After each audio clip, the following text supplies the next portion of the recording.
well, madam, it's like this. You're breaking a law. Breaking a law? What law? I said. The pinking law, he said. Pinking law? What in heaven's name is a pinking law? Does anybody here know? No one knows. Well, I didn't know either. So I asked him, come on, tell me what this pinking law is that I'm breaking. And he said, you see, madam, everyone knows Jaipur is the pink city. So the pinking law says that anyone who enters Jaipur has to wear pink. Well, I'll be blasted. I had no idea about that.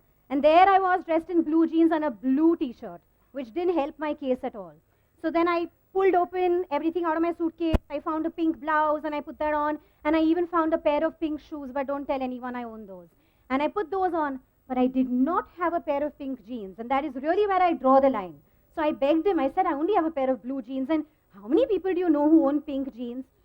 So I said, can you just excuse me and let me go in without pink jeans? The rest of me looks fairly pink. So he said, okay, off you go. He took pity on me. And then I rushed off. Luckily, no traffic getting here. And I got here. And you know what the organizers said when they saw me? They said, you look a bit pink. Do you have anything in your wardrobe that's a little less pink? You look like candy floss. So then I took those shoes off. And then I wore something that made me look more like an author. And authors like wearing black, you know. And so I changed out of all the pink stuff. And here I am. Can anyone here tell me what I am doing? What was I just doing? Can we have some mics so that people can hear each other? Yeah, just raise your hand and grab a mic. Don't worry.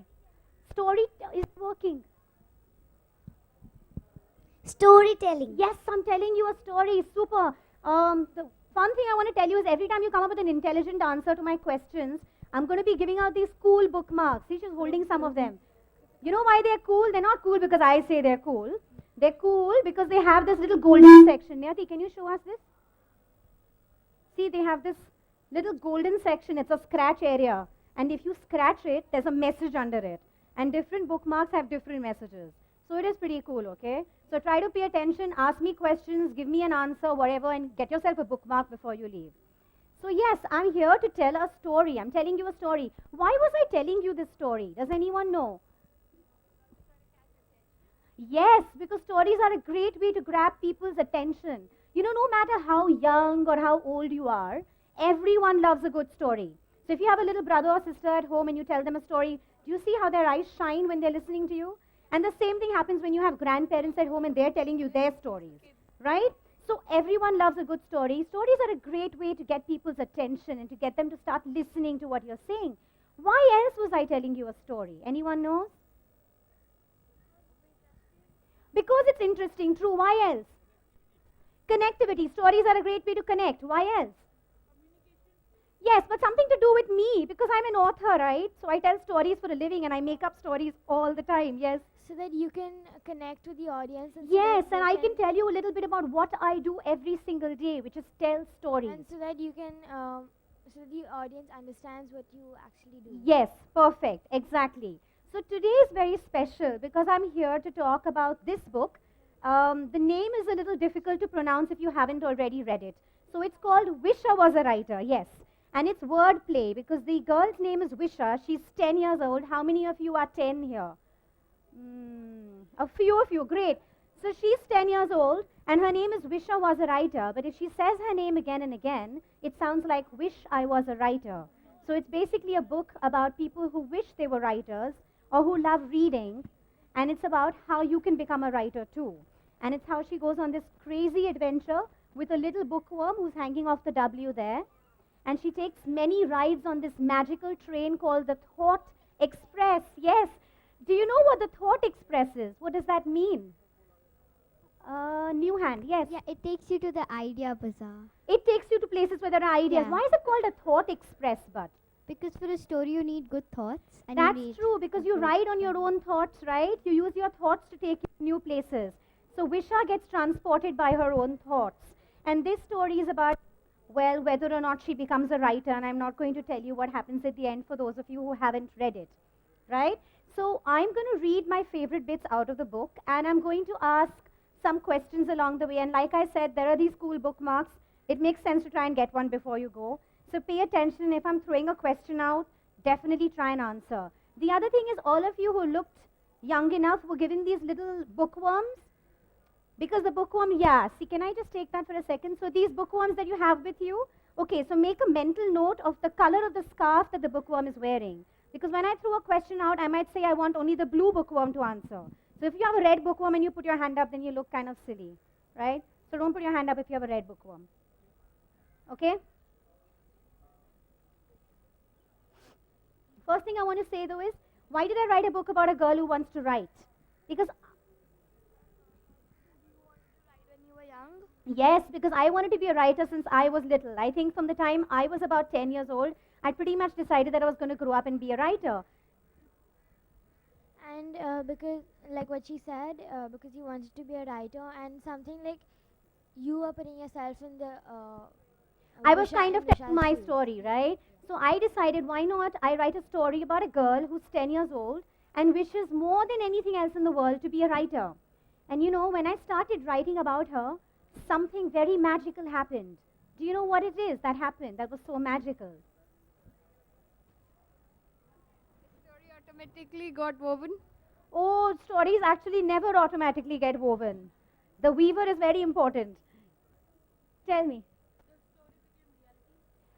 Mm.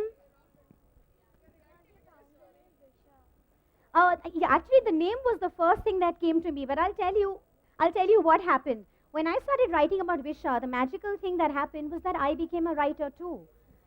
Okay, so that's how I became a writer. So I'm going to read from the book and I'm going to tell you a little bit about how I got to be a writer. Okay? Visha was a writer, loved reading. She read before school and after school. She read before lunch and after lunch. She read before dinner and after dinner. And mind you, she didn't read during her meal because then your book would be really dirty. She would have read all day and all night if she could. On her 10th birthday, Visha read Roald Dahl's Charlie and the Chocolate Factory. How many of you have read that book? God, that's a lot of people. Yes, so that is a fabulous book. So she got to the last word on the last page, and then she sighed. Now that's a book I could have written.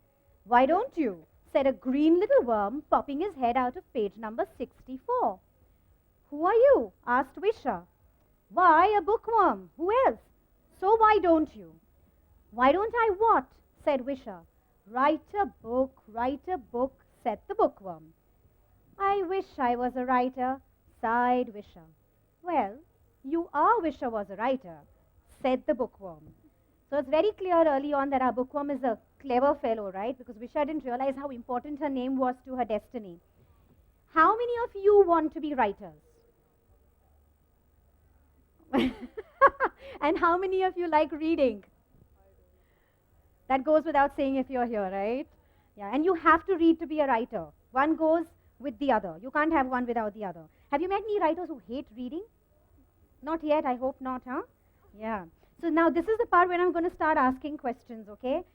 Where do writers get their ideas from? I feel like asking somebody who has a red scarf, red bookworms. Any red bookworms? Tell me, where do writers get their ideas from? From the Idea Bazaar. Oh, don't I wish remember the it was name. so easy in real life.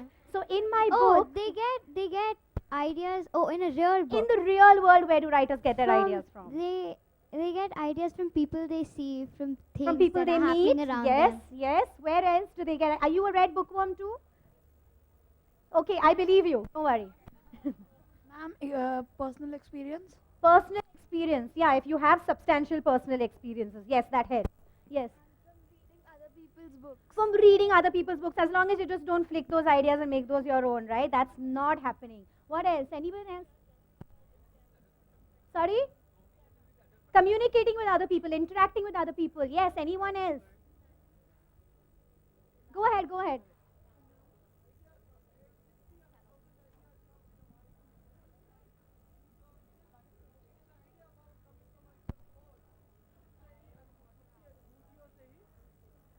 That will help, yeah. खुद की अनुभूतियों से ही आपके पास में जो विचार होते हैं कभी कभी आप उनके साथ भावुक होकर के अपने आप को कनेक्ट करते हो कुछ लिख जाते हैं अनायास ही होता है ये सब तो वो एक अच्छे राइटर की पहचान भी होती है और उस तरह से आइडिया भी आता है हाँ बराबर है. Anybody else? Your own imagination, even if you don't live in it all the time. Yeah. Yes, yes. I think we need one person at the back.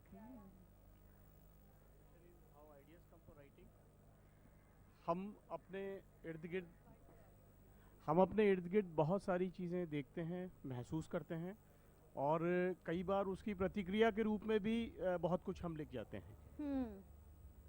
So what I did for my book is I decided to create for Visha a marketplace, but not a marketplace where you buy fruits and vegetables or chicken or fish or whatever it is you regularly go to a marketplace for.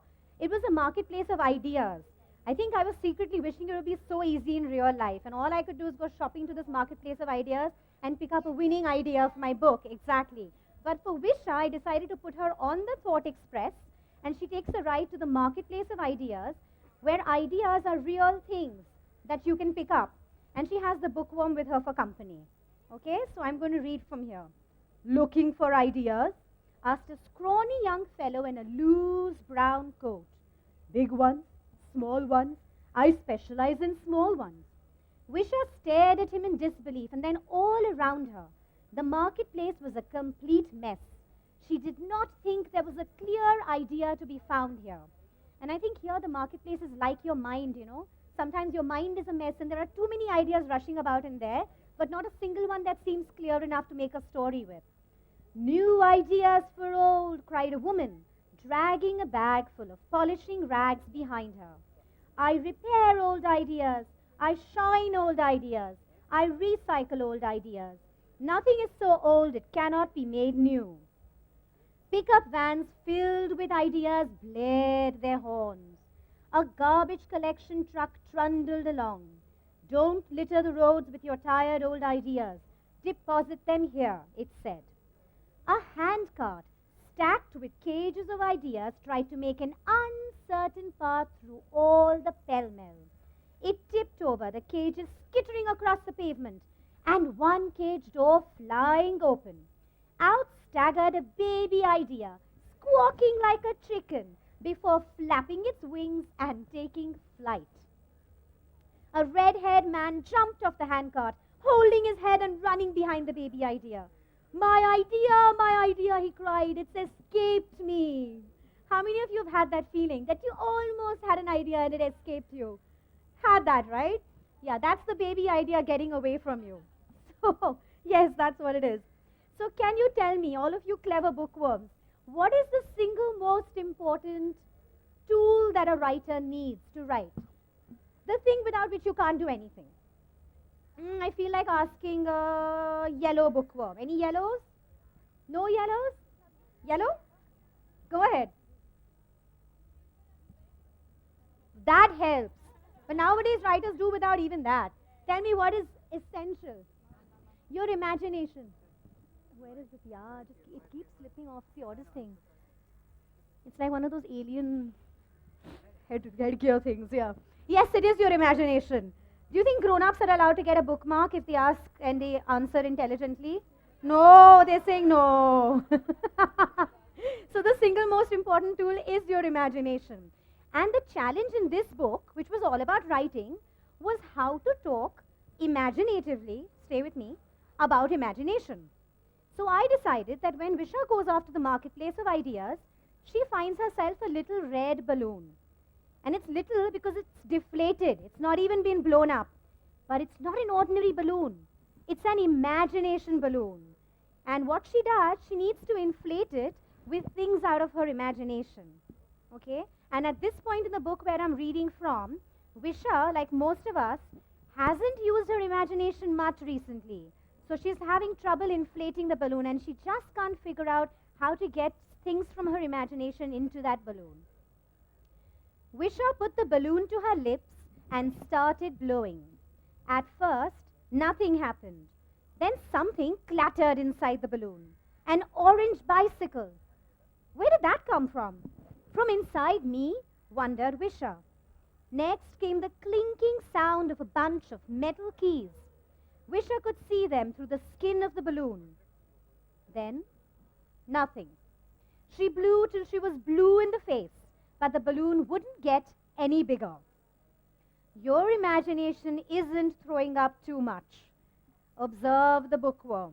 And you'll find if you read the book that the bookworm is a bit annoying because he's always telling you stuff that you already know, like the fact that your imagination isn't working too well, right?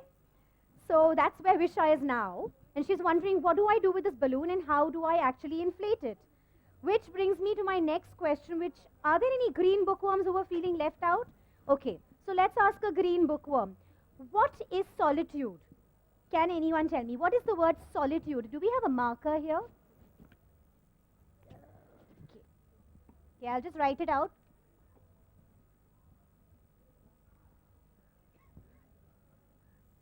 It's solitude. Go ahead. Being alone. Being alone, but being alone in a very sad way. I have no friends and no one loves me kind of way. That kind of way, you think?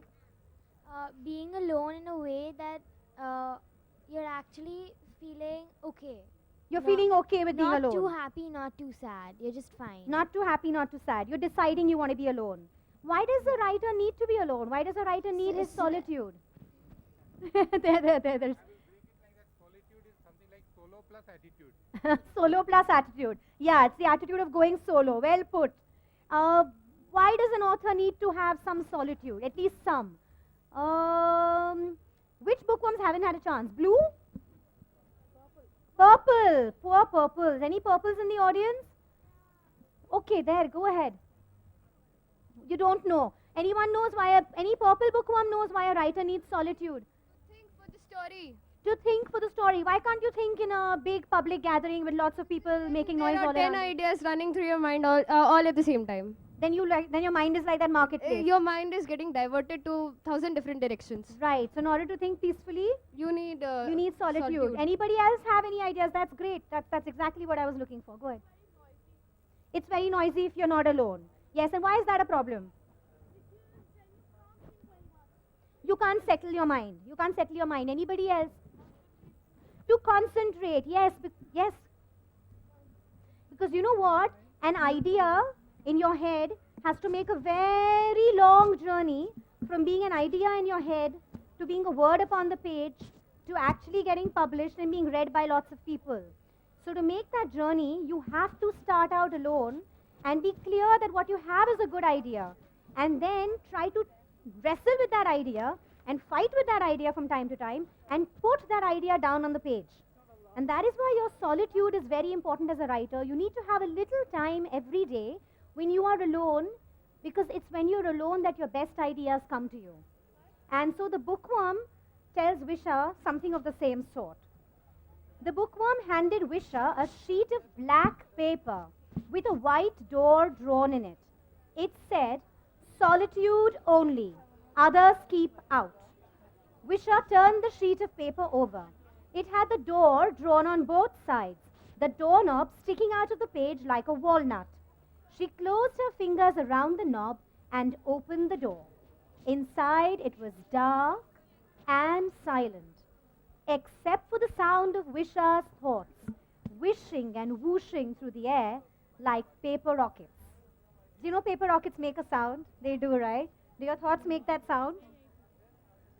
My thoughts are odd. They make a lot of sound. Anybody else's thoughts make a lot of sound as they wish and whoosh through the air? Yours do as well? Why are you so shy to say it? It's okay. Are they very noisy? Yeah, they are. Okay. All right. Now I have another important question. Who should we throw it to? Red bookworms. Blue hasn't got a turn. Okay, so we'll give it to the blue first. What is the first most important ingredient if you are writing a story? Now imagine that you're a chef and you wear a beautiful chef's hat and you're in that fancy master chef competition. But the thing you're making is a book. So what is the first ingredient you're going to put into that pot? What is the first and single most ingredient a writer needs? Where are those flashcards? You got them. Anyone who's blue? Any blue bookworms?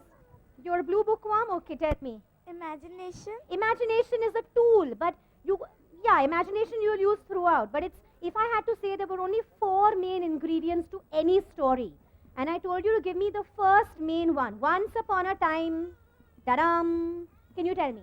Character. Yes, it's character, spot on. It's lead character. What is the first thing you see on the cover of the book? The character and the second character. Okay, so the lead character is very, very important because the first question you ask when you begin writing is, who is my story about? Or, what is my story about? Your story could be about a dustbin that doesn't want to be a dustbin anymore. Or it could be about a pen that's lost its ink. It could be about a thing. It doesn't have to be about a person, right? But there has to be a lead character. You wanted to say something, right? The title doesn't always relate to the lead character, but it always helps if you have the title because it focuses your thoughts. Yeah, sure, you need a mic. Go ahead. Never mind, say it. A problem and a resolution. Oh my god, you've already beat me to the chase. Yeah, we'll get to that and I'll give you another bookmark for fast forwarding there. But at present, yes, we're only talking about the first ingredient, okay? So that's lead character. And can you tell me, do you want to say something? Tell me. You like kind of half up and half down your hand. Decide. It's okay, speak, tell me. Okay, later on if you want to say something, okay? Yeah. Go ahead. You should know the place where the thing is happening. Sorry? You should know the place where it is The happening. place, the setting. You're talking about the setting, having a setting. But what if I gave you only a setting? And I said, once upon a time, it was a beautiful winter's day in Jaipur, and the leaves were wafting down from the trees. That's it. That's the story, the end. Who's buying my book? That's really mean. No one's buying it? I thought it was really good. No?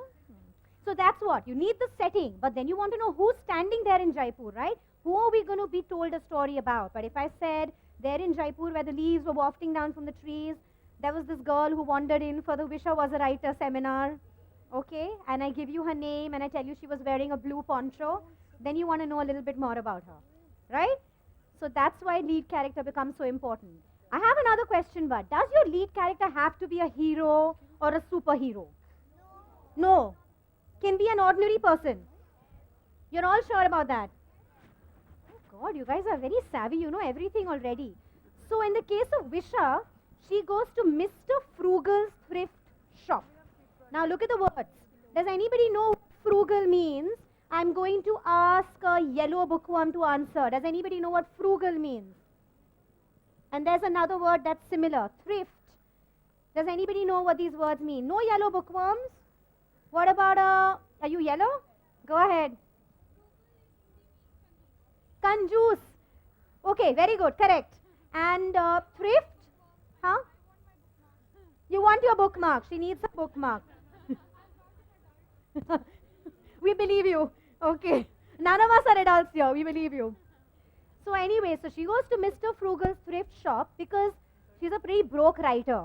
And she needs a hero, but she can't go to the superhero salon where all the expensive heroes are sold. So she lands up at Mr. Frugal's thrift shop and all he has to give her is a mouse. Does a mouse make for much of a hero? Visha doesn't think so. And that too, not an ordinary mouse, a rather scared mouse. And a mouse who turns purple when he's scared. So he's a really abnormal mouse. He's a purple mouse, okay? So I'm going to read this part to you. A mouse, cried Visha in disbelief. A mouse. And why did she just turn purple before my eyes? Visha was trying to come to terms with the idea of a hero many sizes smaller than she had imagined her to be and of the wrong color. She turns purple when she's scared, said Mr. Frugal. She's even scared of being scared. Is this what you call a hero? Cried Visha. Anyway, one more question. Who's left out? Purples are left out again? The reds, the greens. Okay, the greens. Green bookworms. Can you tell me why I needed to have a bookworm in the story? I had a lead character, Visha. Why did I need the bookworm? Any new hands? No one from the back? No greens at the back. I think all the little people are in front. Yes, you tell me. Why do we need a bookworm in the story? Changed your mind? Okay, never mind. Tell me. To give company to Visha, and he isn't even a human. So it will be different from the other friends. Yes, he's different from the other character because he's not human. That's a good point. And to give company, because even writers need company, right? Tell me, yes, tell me. So she needed advice. She needs advice. And do writers need advice? They do. Writers need writing buddies sometimes, somebody they can exchange their ideas with. Because sometimes we think we have a really cool idea, but it's actually a really bad idea. So you need a writing buddy who can tell you, don't write that book, nobody will buy it. Right? So you need writing buddies. And you also need the bookworm. Why else? Because you need a second character to give company to your first character. Because otherwise, your first character has no one to talk to. And when there are two people and they are talking, then we get something very important in a story. No, maybe dialogue. Yes, that's it. I gave it away by putting the D in, right? But yeah, so you get dialogue. So that's why it's very important to have the bookworm.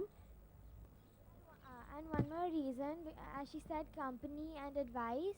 Also, it's like Visha's conscience. It's Visha's conscience, you think? Yeah, it's something like Isn't that. Because the bookworm's actually correcting her in every part. He's correcting her, he's guiding her through it all, right? Yeah, that's true.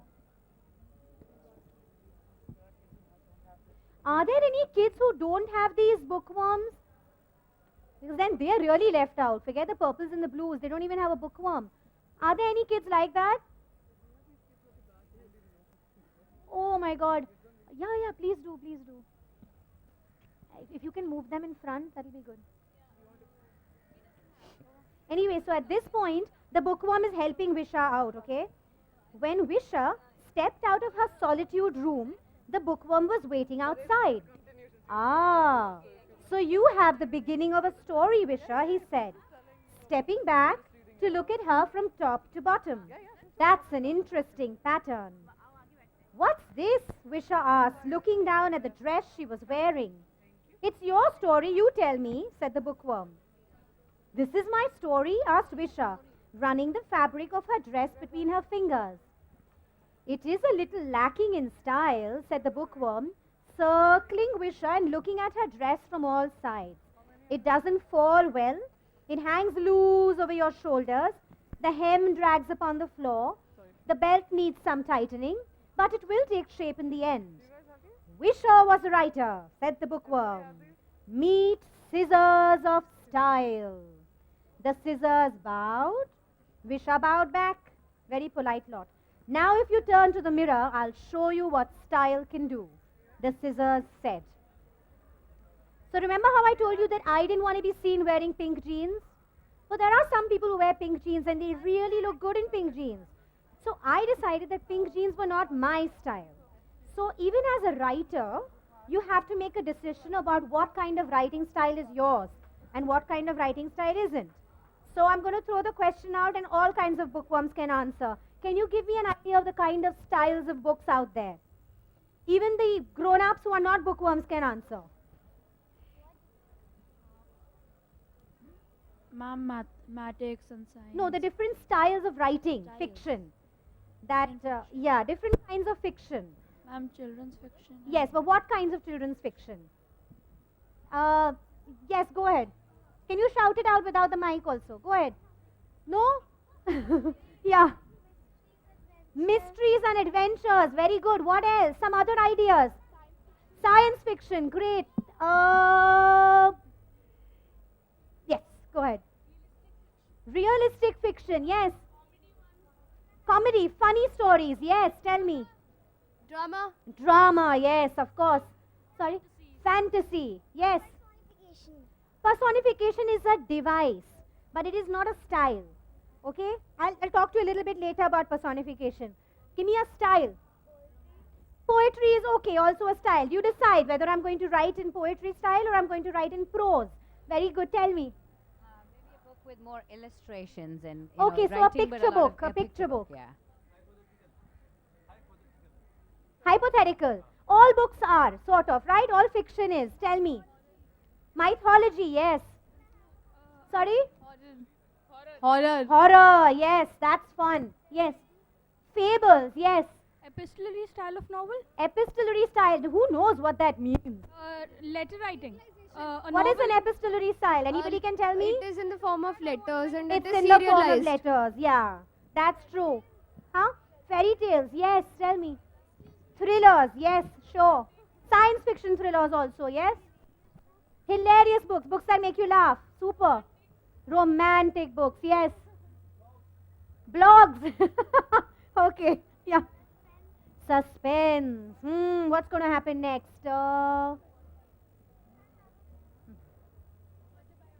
Autobiographies. Who knows what an autobiography is? Everyone knows? Okay, we're on good ground. Yes.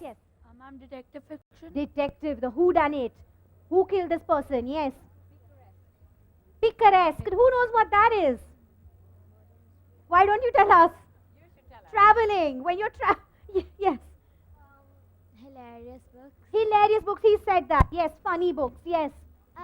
One is crime and one is legends or folktales, which Or may not. folktales. And can a books mix many different styles together and do that well? It can, right? So this is the point at which Visha needs to decide what her style is. Okay, it's not pink jeans, but figuring out what her style is, okay? Can she have a bookmark, please? She's been replying so much. Here. Okay, anyone else who feels that they haven't had a bookmark? Yeah, okay, give some of them out, it's okay. There's something that this cloak is hiding from us, said Scissors of Style. We must find out what it is before time runs out. Visha rummaged inside her cloak to find what Scissors was looking for and whipped out a dagger. Is this what we're looking for, Scissors? A cloak and dagger style? She asked. Does anyone know what a cloak and dagger style is? A thriller, mystery, yes, that kind of thing. Scissors looked a little disappointed. Are you laughing? Doesn't cloak and dagger work for you? It's really not me, that's all, said Visha. Perhaps, said Scissors, we could make it more frightening for you then. Like a medieval horror. Before Visha could protest, the cloak clapped itself tightly over her face like a hood. Visha's chest tightened. She felt she was in a dungeon. All around her she could hear the screams of prisoners and the clanking of rusted iron chains. No terror for me either, she cried. Suddenly, the cloak grew as light as a spider's web. It flapped like a butterfly and flew away. Romance, clacked the Scissors. That must be you for sure. But romance wasn't Visha, and neither was fantasy or science fiction. No, cried Scissors, none of these? Visha looked dismayed. She had a book to write and no style to call her own. What I need is a measuring tape, said Visha. Only I can measure my own life. Visha used the tape to measure all her experiences. She found humor, fear, love, sorrow. Together, Scissors and Visha cut out a dress in these measurements. When Visha put it on, it fit perfectly. They stood before the mirror, Visha, the bookworm, and Scissors of Style, and looked at a writer for whom no style in the world would do, but her own. So that's how Visha finds her style. Does anybody tell me what was I trying to say? How do you find your style? She got it out of her memories and experiences. She got it from her own life. Yes, tell me. She was being herself. She was being herself instead of trying to fit into a coat that was made in somebody else's measurements. It's very important as a writer to be yourself. It's nice to admire a Harry Potter or a Percy Jackson or any kind of book, but don't write like somebody else. Sorry? No, yeah, all of us get inspired by other people, but we don't use their ideas right away. We try to come up with something original. And you know, people like that. Readers can see that what you're writing is something new and original and they value it. Anyone else?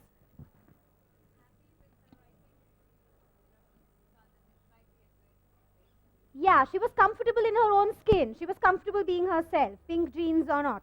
Right? Okay. So what is the most important question, and I'm going to throw this out to a purple bookworm, that you have to answer as a writer? A very important question that you have to answer, and you have to keep answering it throughout your book from beginning to end. And if at any point you drop the ball and you don't answer the question, do you know what happens? The reader shuts the book, yawns, stretches, and goes away, never to return. So you can't lose your reader. You have to ask this question and you have to get the reader to ask this question and answer it. Tell me. But I'm a red bookworm. Never mind, red bookworm. Go ahead. Any bookworms. What happens next? What happens next? The most important question. Yes. Yes, but in any kind of book, whether it's a mystery where you say what happens next, is she going to now find out who committed the murder? Or it could be a romance. Are the boy and the girl finally going to fall in love and realize that they should be in love? Or it could be a boarding school mystery, or it could be a fantasy. But in anything, the reader has to be constantly asking, what happens next? And as a writer, you have to answer that question. Now, what happens if you get stuck and you don't know how to answer that question? You don't know where to take your hero or your heroine. Do you know what that's called? Writer's block. That's called writer's block. And that's when you don't know where to go next. Now, when I was writing my book, I hit a writer's block too. And I got to a point where I didn't know what to do with Visha. And because I didn't know what to do with her, she just stood around waiting for me to tell her what to do. So finally, I had an idea and I said, why don't I get Visha to have a writer's block too? And if she has a writer's block, it might help me to figure out how to deal with mine. So this is what happens. And here Visha is on the Thought Express, which is the train of her thoughts. But she can't understand where the Thought Express is taking her. I'm on the Thought Express, said Visha. How very strange and sudden. And where is it taking me? The train started slowing down. They were approaching a station now. It was so dimly lit that Visha could barely discern the name of the station. Where are you going? It said. Where are you going? What sort of name was that for a station? I don't know where I'm going, thought Visha, and the train started speeding up again. Another station, as dimly lit as the first. Visha peered out once more. The station name. What was it? What happens next? Again, a peculiar name for a train station. The train slowed down yet again, and Visha peered out. No, there was no station here. The train had stopped in darkness, in the middle of nowhere. It was preposterous. Up in front, an enormous black block glowed on the tracks, as if it were lit up from the inside. And written on it, in lettering that sparkled, was Writer's Block, no road ahead. If Visha didn't think of a way out of here soon, she would be stuck in the middle of nowhere, perhaps even forever.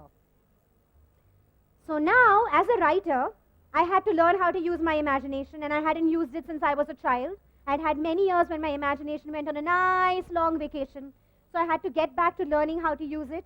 And then I had this writer's block to deal with. Then I had to figure out who my hero would be. Then I would have to figure out what this winning idea would be that I would write about. So I realized that writing was very hard work. So here's my question. When you are a writer and you pick your lead character, do you have to make things easy for your lead character or difficult for your lead character?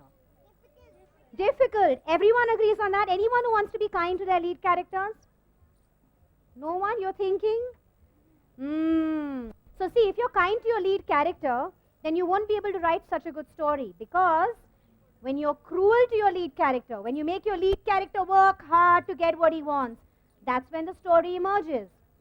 Okay, let's give you an example. So if Cinderella had this mean stepmother and stepsisters and went off to the ball right away and met the prince and got married, would there be a story? So we had to get Cinderella to cry and feel sad that she wasn't going to the ball, and then get the fairy godmother in. What if Red Riding Hood had gone straight to her grandma's house and delivered cake for her grandma and never met the wolf? Would there have been a story? No story at all. So if you want to be a good writer, promise me, put your hands up and make a promise. I will be cruel to my lead character.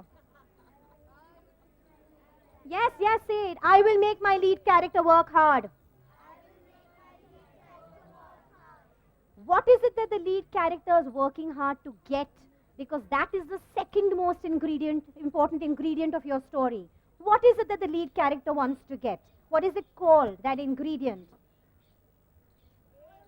Say it, you're there.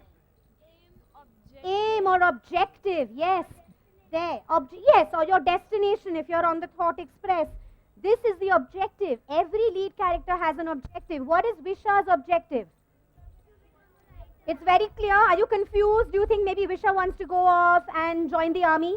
No. We're not confused. We know that Visha wants to be a writer, right? So as an author, you have to make it very clear what the objective of your lead character is, and you have to keep to your promise of doing what? Making it hard for your lead character. So I decided to make it hard for Visha by giving Visha a villain, a bad man. And everybody likes bad men, right? Because the next story is so exciting. I really like villains. So here the villain has stolen Visha's golden scratch card for luck, which is like her lucky token, her lucky talisman. And if she doesn't have that, then she may not be able to write her book. So it's very important for her to get it back from the villain. Standing in the shadows was a stocky man in a black velveteen coat. His right arm was raised up in the air, and his fingers were wrapped about a small piece of paper. Visha gasped when she saw what it was. The golden scratch card for luck, she said. That's mine. How did you get it? Picked it neat out of your pocket while you were trying to figure out what happens next. Give it back, cried Visha. The villain laughed a most hideous laugh. Something like, ha ha ha, but I'm very bad at that. Visha flew at him, but he whipped himself around. Easy, Visha, easy, he said, wielding his pen wickedly. Visha leapt out of his way. Will we be fighting with pens? She asked, half laughing. Why, the pen is mightier than the sword, of course, said the villain, swinging his pen from side to side. So they were really cool. They were fighting with pens. Anyway, I'm going to stop reading here. Does Visha overcome her writer's block? Does she defeat her villain? Does she write her book? You'll have to find out for yourself if you don't already know. Okay? At this point, Niyati? Yes, I want to open it up for Q&A. And instead of me asking you questions, you can ask me questions. And if I give you a good answer, can I get a bookmark too? Yeah? Okay. Sounds good. No! Okay, so anybody has any questions for me? And you can ask anything. I've been asked the strangest questions. One was, what do writers eat for breakfast? I've been asked even that. So you can ask me anything you like. Here's your chance. Tell me. Not really related, but I didn't get a bookmark. It doesn't have for to be my related. thing. Go ahead. Ask I it. didn't get a bookmark for my. Yes, she gets a bookmark for fast forwarding ahead, okay? So if you're running out, you don't have a bookmark, you have to go to her. What's your name? Gia. She's the new supply center for bookmarks. She has lots of extra ones. Anyone has a question?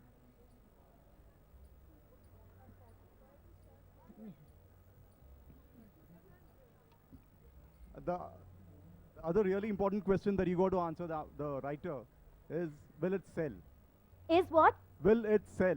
Will it sell? You know, it's a very important question, and I think it's heartbreaking if your book doesn't sell. I'll admit that. But when you start writing, that is actually not the first thought. And I find that that is a distracting thought. Because if you start with, is my book going to sell? You tend to write what you think people want to read. But I think as a writer, you have to play this the other way and write what you think needs to be told. And then if there are people out there who will read it, that's fine. You will find your reader. Anyone else? Yeah, ask me. What books do you recommend? What books do I recommend? Okay, my favorite authors, Roald Dahl. Anything by Roald Dahl, and I mentioned him in here as well. And another book I really loved as a child and stayed with me was To Kill a Mockingbird. Have you read that? If you haven't, can I put it up on the board? It's called To Kill a Mockingbird. It's a beautiful book. Another favorite author of mine is Eva Ibbotson. And she writes a lot of funny, really wicked stories. And I like authors who can do funny and wicked at the same time. So I think basically read everything you can get your hands on. Even if you're just reading the label on a toothpaste carton to pass time while you're standing somewhere, that's fine. But keep reading. Because you on your own, as you read, you will discover what you like and what you don't like. And you and I may not always agree on what book is a good book. But the more you read, the more you know about books. Anyone else? Ma'am, if you were given an option to be one of your characters from your book, which one would you choose? God, I haven't thought of that. Who would I be? Well, I've always thought of myself as Visha, So I was secretly Visha. But if I could be somebody else, I think I would be the purple mouse. You know, because she starts out being the most unhero kind of person. And you think there's nothing special about her. And at the end of the book, she discovers that there is something special about her. And I think all of us have that inside us to transform all the time, to become different. Yes, at the back.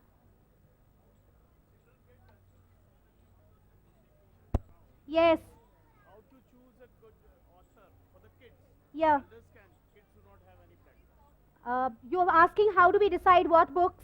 That's true. That's a big hurdle I face as a writer too, because I write for kids, but it's the parents very often who are buying, and parents are always coming in and asking what sort of book should we pick up. And I think when you're picking up a book, you're looking at two things. One is the book appropriate for the child in terms of the age appropriateness of the book? And the second thing you're looking at is the child ready to read this book. And I am the mother of two kids who are under the age of 10. And when I'm selecting books for them, I tend to pick up a book. Better that the book is simpler than that the book is too difficult. Because I think if the child is faced with a book that's too difficult, they lose interest, they shut the book, and they go off reading altogether. So if you give them an easy book and they feel that, oh, I could read that, that was so easy, then you've actually boosted their self-confidence. And then they'll go out and they'll pick something else. Sometimes children, as soon as they become say 7 or 8, they're ready to pick their own books. It's best to let them pick their own That's true. books. I think reading Because is... like my daughter, she picks up books which are much above her age. And as a mother, I would not do it. But she picks it up and she enjoys it thoroughly. So I think you should just leave it to the child. I think we interfere too much. Yeah, I think we control enough of children's lives anyway, and reading is the last place where a child can be free. So you have to let them go free. I think the only concern there is making sure that there is nothing in the book that the child cannot grapple with. So it will be really difficult, like when you've never written before a book and then you're suddenly starting a new one, your first book, then how are you supposed to like really make it, even if you know the plot, but how do you start your first book? That's true. It's a big question. Where do you start? But you know, Visha asked the bookworm in the book that where do I begin? And the bookworm says at the beginning. Okay, so the important thing is to start. Not to worry about whether you started in the right place or the wrong place. I think a lot of people who wanted to be writers never become writers because they didn't start. So, you know, pick up that pen and start writing, and right or wrong, it's a beginning and it follows from there. And there'll be some things that won't go well, that hit a dead end, and there'll be some things that will go surprisingly well. Important thing is to begin. I love writing, but whenever I finish writing, I feel very shy about showing it to other people. You do. Actually, I think it is very difficult to show something you've written to other people, especially if they're the kind of people who say, oh my God, this is really bad. Because then you feel really hurt, right? Because writers are pretty fragile. And it's very hard to put your idea out for everyone and then for people to boo, to yawn through your idea. But it's important to show it to somebody. So try and show it to somebody you really trust, who will be kind to you, and will tell you what works and also tell you what doesn't work without hurting your feelings too much. But you must show it. If you don't show it, you might as well write a diary, lock it up, and put it into your cupboard. No one's ever going to see it, right? You must show what you write to somebody.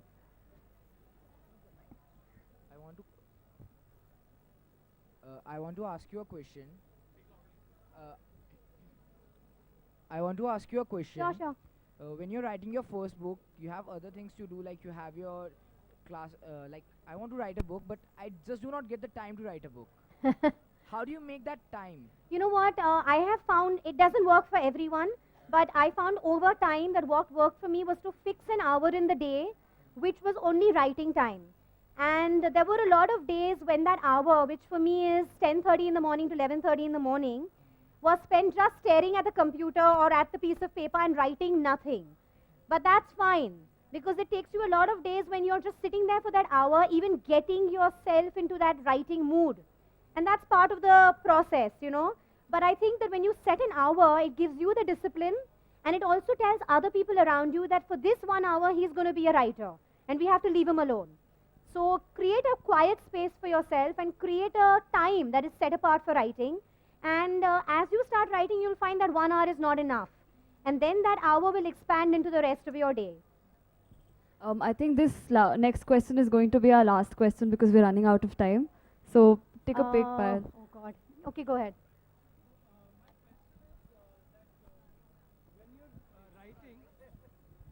So I believe there is a science to get the narrative right, and especially when you're writing for children, any particular thing you follow to get that narrative right, because I believe there's a science to making sure that the narrative is lucid and it makes a good read.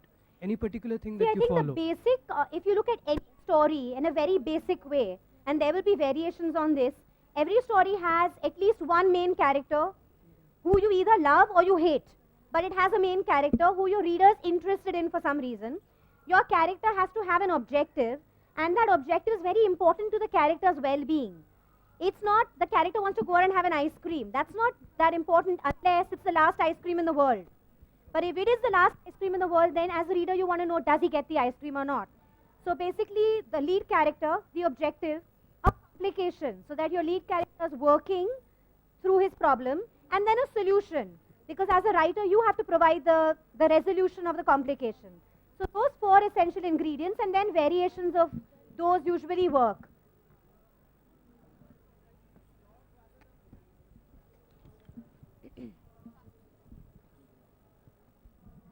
So Do you mean fixing up a writing style yeah, I mean, so the character, the objective, the complications, and the resolution?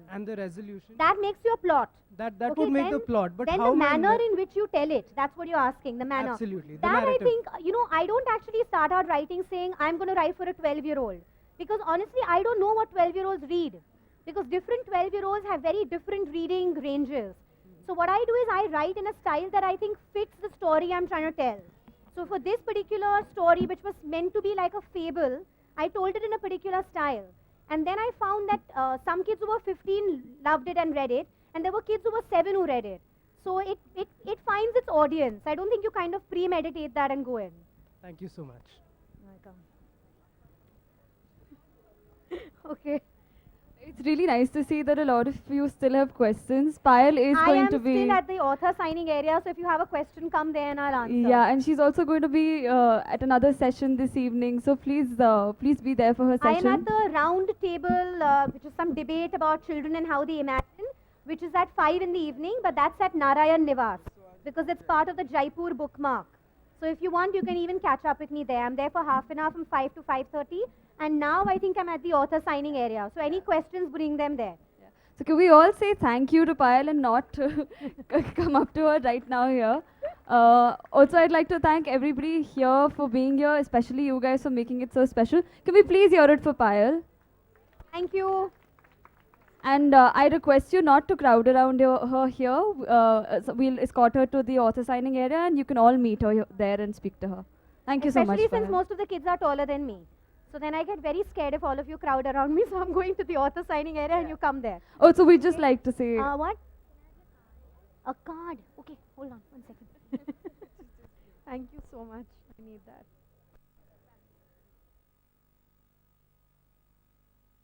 Check. Thank you so much for being here. We request you to please clear out the venue for the next session. Thank you.